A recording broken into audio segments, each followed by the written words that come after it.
हरे कृष्णा। इस वीडियो में हम ज्येष्ठ मास महात्म्य 18वें अध्याय का श्रवण करेंगे। इससे पहले हमने वीडियो में ज्येष्ठ मास महात्म्य 17वें अध्याय का, जिसमें ज्येष्ठ मास की एकादशियों की महिमा का वर्णन किया गया था, उसके बारे में श्रवण किया था। अब इस वीडियो में हम ज्येष्ठ मास में आने वाली निर्जला एकादशी के व्रत का वर्णन सुनेंगे। इससे पहले एक महत्वपूर्ण सूचना, इस चैनल में हम डेली ही ज्येष्ठ मास महात्म्य की कथा सुना रहे हैं, इसलिए आपने अगर हमारे चैनल को सब्सक्राइब नहीं किया तो सब्सक्राइब कर लें। और आपको अगर हमारी वीडियो पसंद आती है तो वीडियो को लाइक एंड शेयर करना ना भूलें। यही एकमात्र जरिया है जिसके आधार पर मैं जान पाती हूँ कि आपको हमारी वीडियो पसंद आ रही है। आइए अब हम श्रवण करते हैं ज्येष्ठ मास महात्म्य 18वां अध्याय निर्जला एकादशी व्रत का वर्णन। भीमसेन जी व्यास जी को कहने लगे कि हे तात, आपने जो एकादशी का व्रत और उसका जो महात्म्य कहा है, यह मुझको कुछ मूढ़चित होने से सत्य प्रतीत नहीं होता। अतः आप वात्सल्य भाव का त्याग करके ठीक ठाक बात बतलाइए। यदि आप सत्य वचन ना कहेंगे तो मैं विदुर वचन सदृश के समान नष्ट हो जाऊंगा। हे तात, मंत्री, पुरोहित और वैद्य, इनको सत्य और यथार्थ वचन ही बोलने चाहिए, अन्यथा केवल मीठे वचन बोलने से उनके धन, धर्म और शरीर तीनों ही नष्ट हो जाते हैं। व्यास जी कहने लगे कि हे पवन पुत्र भीमसेन, हमने जो पहले संक्षेप में तुमसे कहा है वह सर्वथा सत्य है, इसको असत्य नहीं मानना। मैं इस विषय में तुमको एक प्राचीन इतिहास सुनाता हूँ, तुम उसको सकन जी के वचनों को सुनकर संशय रहित हो जाओगे।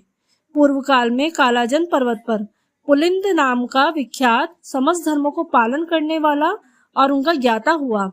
उसने निष्कंटक राज्य करके वहां पर द्वारिकापुरी के समान महान पुर बसाया और स्वयं अनेकों रथ, पत्ती, एरावत के समान हाथी और उच्च श्रवण के समान घोड़ों से परिवारित होकर और सचिवों से अनुमोदित होकर विजय यात्रा के लिए निकला।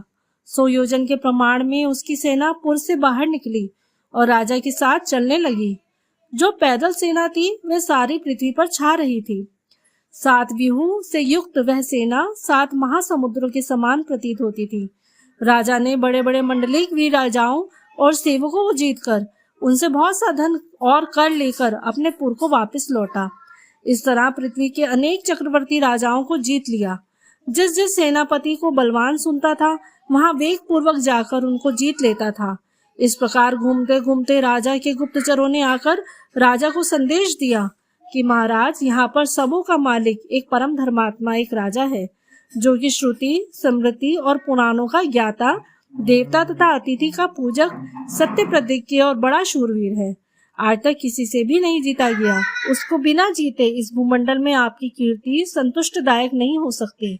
अपने गुप्तचरों से यह समाचार सुनकर राजा पुलिंद ने अपने अपने मंत्रियों सहित और सेना सहित उस प्राचीन वहीं के संपूर्ण नगर के चारों तरफ से घेर लिया और राजा पुलिंद के सैनिक उस नगर के चारों तरफ स्थित हो गए, जैसे वन में बहुत से गीदड़ों से एक सिंह घेर लिया हो। ऐसे समय में राजा पुलिंद के सैनिकों ने ग्राम में घुसकर लूटमार मचा दी।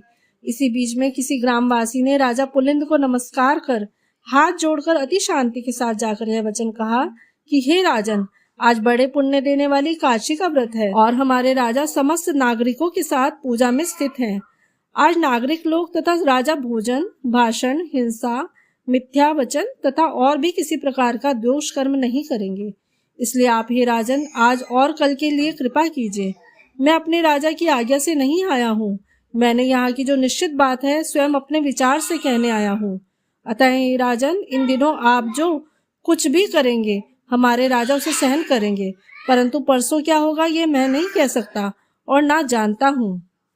ज्येष्ठ मास महात्म्य निर्जला एकादशी व्रत का वर्णन 18वां अध्याय समाप्त। हरे कृष्णा।